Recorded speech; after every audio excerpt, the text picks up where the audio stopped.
Vamos lá, ainda na política, o assunto agora é vaza-jato. Vini, os vazamentos promovidos pelo The Intercept e veículos parceiros continuam a todo vapor.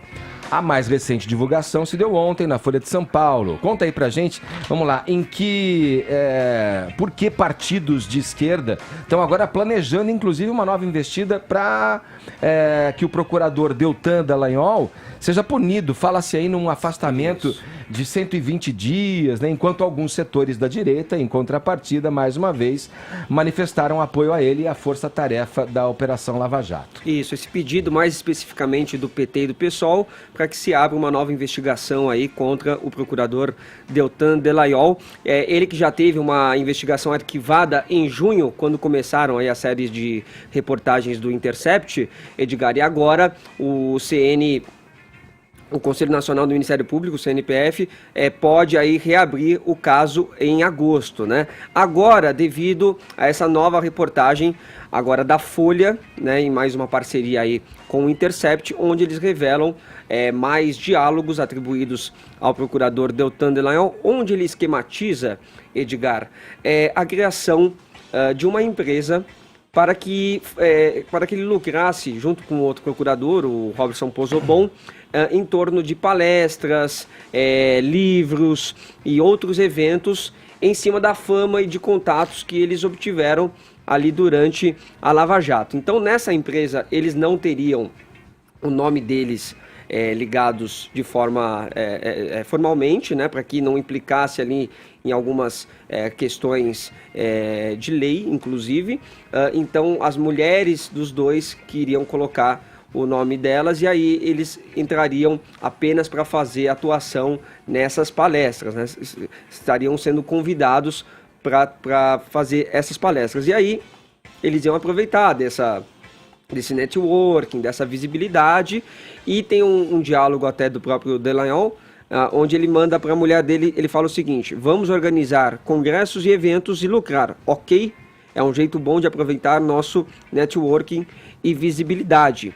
Em um outro diálogo também ele revela até o valor que ele teria faturado durante o período de um ano, que seria de R$400 mil líquidos, né, Edgar? E a gente lembra aqui então que a lei proíbe, né, que procuradores tenham ali uma sociedade, né, com empresas, e que essas autoridades apenas sejam sócios ou acionistas de companhias, né? Então, por isso essa preocupação em o nome deles não estar vinculado formalmente a essas empresas. Então, em resumo, a reportagem da Folha é bem extensa, tem toda essa troca de mensagens entre os dois, com as mulheres também, mas em resumo é isso. Então, o PT, ele pede a apuração das relações do Dallagnol com 3 empresas que organizam palestras e solicita o afastamento dele no período aí de 120 dias, também do Roberson Pozzobon, ou a abertura do processo disciplinar contra eles. E o PSOL também soltou uma nota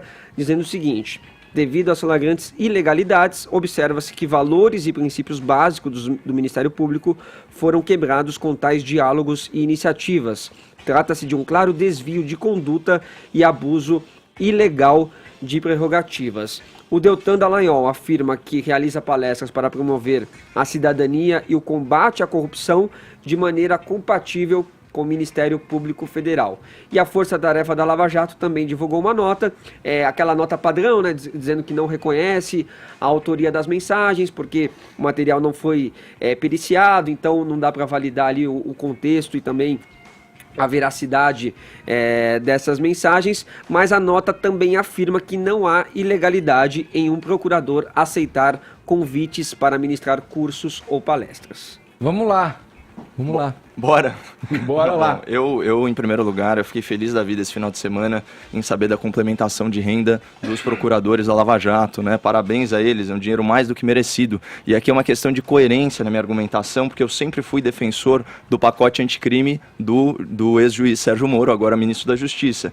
E um dos itens que eu mais gosto nesse pacote anticrime é justamente a figura do bom informante, ou a figura do whistleblower, que é aquele funcionário da administração pública que denuncia seu funcionário, seu par ou o seu chefe, certo? E a partir dessa denúncia anônima, caso seja percebido ou recuperado o valor relativo a propinas, a corrupção, a prevaricação, uma parte, um percentual, fica para o delator.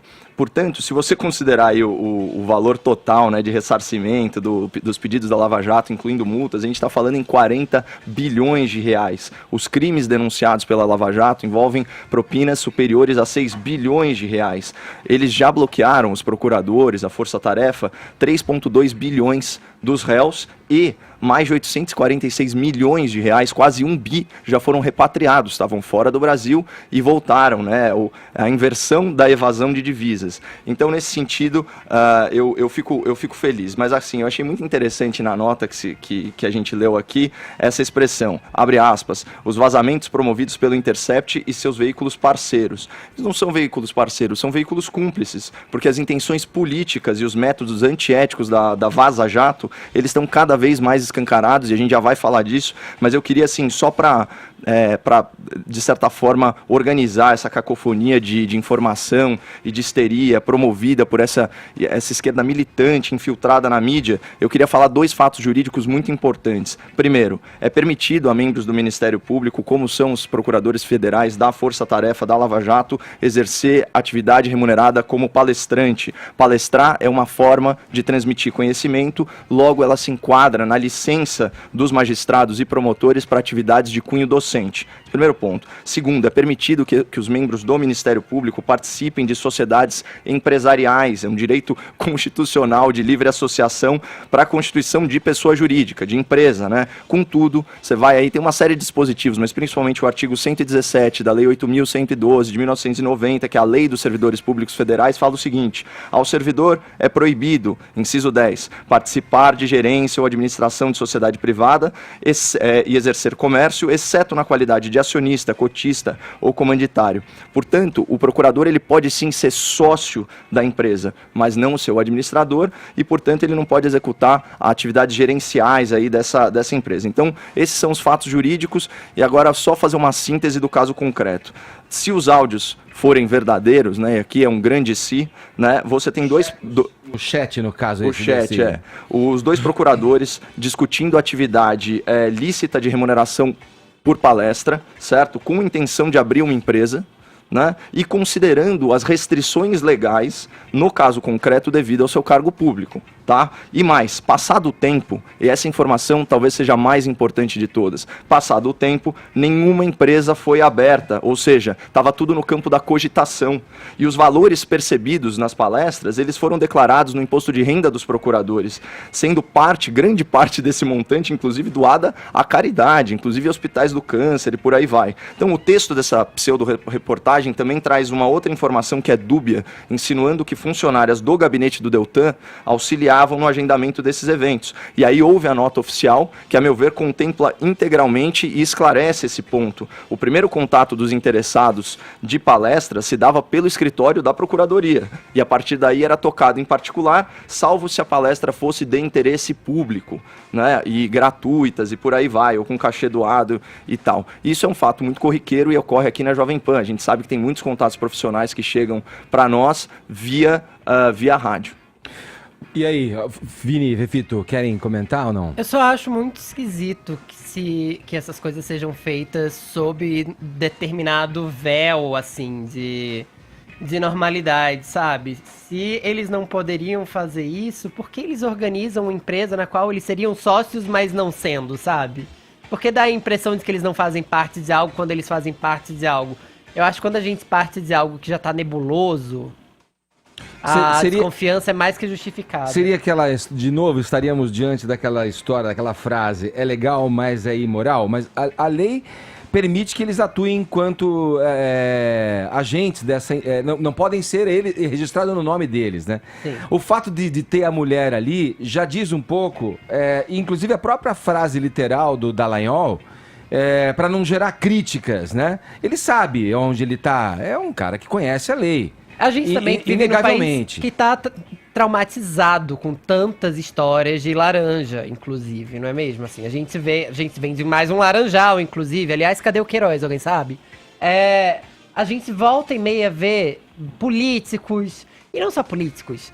Pessoas envolvidas na justiça, pessoas envolvidas com a polícia, volta e meia usando pessoas de fachada, parentes inclusive pra fachada, pra poder lavar dinheiro, pra poder fazer uma empresa, pra não declarar as coisas como elas deveriam ser declaradas. Então a gente vê uma história como essa, é óbvio que a gente tem um mínimo de desconfiança. Eu acho que esse trauma já é um trauma emocional desse país. E não tô aqui pra advogar contra ou a favor de ninguém, nem advogado sou. Mas o que eu quero dizer é que quando a gente vê algo que é de alguém, mas está no nome de outro, a desconfiança é meio automática, no país em que a gente vive, né? E uma coisa que não foi falada aqui, aí também teria que ver até que ponto isso incorre numa ilicitude, é a ligação dele com uma empresa de uma igreja que ele pertence. Que também faz palestras e ele teria essa ligação, nos diálogos ali, enfim, alguma possibilidade, ele aventa a possibilidade de fazer uma parceria e uma sociedade com esse grupo pertencente. Se eu não me engano, o nome é Mood. Precisaria confirmar isso. Sobre os dois pontos que vocês levantaram, só antes do Vini trazer uns tweets aí pra gente, é porque tem um detalhe técnico, é uma confusão muito normal a gente trocar os conceitos de sócio e administrador, né? Nesse caso, em nenhum momento a reportagem, inclusive a reportagem nem fala isso, em nenhum momento a gente está discutindo a formação de uma empresa de fachada ou de uma empresa com laranjas. Na verdade, assim, é permitido aos membros do Ministério Público, e é nesse sentido que vão os diálogos, que eles sejam sócios, sem serem os sócios administradores. Então, eles são o que se chama de cotista, eles têm ações da empresa. E você pode ser, inclusive, sócio majoritário, ou seja, você deter o controle dessa empresa, né? E você tem aí um outro sócio administrador com uma participação pequena, que seria o caso nessa empresa específica. Então, assim, em nenhum momento no chat, né, se discutiu uma ilicitude, mas só o modelo, vamos dizer assim, o modelo jurídico dessa personalidade jurídica, dessa empresa que seria formada. E em relação à empresa de palestras ou da igreja, se trata simplesmente de contratos que envolvem pagamento de comissão para quem administra, para quem, enfim, gerencia esses contratos, como é uma empresa de palestra normal. Isso, no caso, parceria deles que trouxessem outras possibilidades, Isso. E ali no caso mais referentes ao campus universitário, alunos do curso de Direito e outros cursos. Deixa eu colocar aqui rapidinho, Edgar, 2 questionamentos que foram feitos por autoridades públicas depois dessa reportagem da Folha. O candidato derrotado à presidência pelo PT, Fernando Haddad, escreveu o seguinte: se entendi bem a reportagem, Deltan sugeriu 1. Uma empresa de fachada com cônjuge laranja. 2. Propina para comissões de formatura. E 3. Palestras armadas para associações que representavam empresas investigadas. É isso? Esse foi o tweet, então, do Fernando Haddad. E o senador Renan Calheiros já fez um tweet com uma pitada de ironia, Edgar. Ele escreveu o seguinte: espero que Deltan... você vê a moral, né? Espero que Deltan examine a possibilidade de fazer delação premiada. Não dá lucro como as palestras, mais caras, mas estanca o prejuízo. E como se sabe, os primeiros recebem os maiores benefícios. Hashtag acabou Deltan, hashtag lucro a jato e hashtag vaza jato. Olha, pra mim é uma delícia estar do lado oposto do Renan Calheiros. E no caso do Haddad, ele não entendeu mal coisa nenhuma, porque ele é professor de Direito, é pura má fé. Mas só para fechar aqui uma coisa um pouquinho mais ampla sobre a Vaza Jato, porque se havia alguma dúvida sobre o método escuso, torpe e antidemocrático da Vaza Jato, elas foram esclarecidas. Por quê? O que esses diálogos privados, roubados e publicados têm a ver com parcialidade de juízo? No que eles afetam, esses chats divulgados, esses textos, no que eles afetam os réus da Lava Jato? Absolutamente nada. É apenas uma tentativa tosca de jogar a opinião pública contra esses combatentes da corrupção. E como? Mostrando que eles são bem remunerados e têm ambição material que extrapola o seu salário de servidor público. Né? E olha o absurdo disso, né? Você revelar a remuneração lícita, você fazer doxing dessas informações. Né? Você imagina se todos da imprensa fizessem isso? Você imagina, Edgar, se a gente descobrisse as principais fontes de renda dos jornalistas, né, como consultores políticos, de grandes grupos econômicos, até de partidos políticos, se isso ficasse escancarado, né? Eu sei disso porque... é setor privado, né? Exatamente, mas... e nesse caso também... A gente está falando de um procurador. A gente está falando de um procurador, mas quando ele está em atividade ilícita empresarial, Isso é uma informação dele. Embora seja uma informação pública, a forma como isso é publicizado é nojenta, né? E é o seguinte, nesse caso específico não vai dar certo. Por quê? Porque o cidadão de bem, ele pensa muito diferente dessa esquerda militante invejosa. Ele não se importa com quem ganha dinheiro trabalhando. A gente implica com quem reforma sítio e triplex com dinheiro de propina, roubado do povo brasileiro. E mais, essa reportagem, pseudo-reportagem, ela deu oportunidade para o Brasil descobrir o trabalho de evangelização que esses procuradores fazem no combate à corrupção, palestrando o Brasil afora, desde as 10 medidas. E agora a gente sabe das dezenas e dezenas de milhares de reais que esses caras doaram para caridade, inclusive para entidades de combate à corrupção. E eu já tinha falado isso aqui várias vezes. Tem interesses muito poderosos atuando para melar a Lava Jato. A sociedade não pode endossar ou fazer vista grossa a violação das mensagens privadas. Assim, eu faço um apelo de verdade ao ouvinte para que não prestigie com a sua audiência, não prestigie com a sua assinatura veículos que topem cruzar essa linha nessa metodologia que chega a ser uma guerrilha política. O Intercept não pratica jornalismo, ele pratica assassinato de reputação viabilizado por ato criminoso. Por isso, a divulgação a conta-gotas. Os seus jornalistas, eles não estão buscando a verdade, eles fabricam narrativas. É por isso que o arquivo integral não foi e não será, segundo o próprio Glenn, disponibilizado. Por quê? Porque eles querem fazer o quê? Que o conteúdo seja selecionado, editado, distorcido e por aí vai. Não existe qualquer compromisso dessas publicações com a democracia, as suas garantias fundamentais, porque a Vaza Jato, ela nasce da violação da Constituição e do direito fundamental de privacidade. Esse site panfletário, ele não é imprensa, ele é militância pura. Isso não é direito, isso não é mídia, isso é política e política muito rasteira. O que eu acho mais engraçado nesse caso, Caio, é que você acusa o Intercept disso, mas você não consegue, nesse caso específico, ver que a gente também vive num momento de assassinatos de reputação e de panfleto, de vários sites que inclusive contam com o apoio do governo e que são os ditos sites de mídia independentes, mídia alternativa, que de independentes não tem nada. Aliás, já teve gente inclusive com viagem financiada pelo próprio governo para fazer, sei lá, propaganda, digamos isso. Então, assim, eu acho que a gente pode super ficar atento e ver mesmo para onde vai o nosso dinheiro, o dinheiro que a gente gasta, o dinheiro da assinatura, mas as coisas não estão pendendo para um lado só, né? Aliás, tem gente que dos tais sites independentes que esqueceu a lição número 1 do jornalismo, que é checar a informação. E tá tão empenhado em assassinar a reputação quanto os ditos que você falou aí.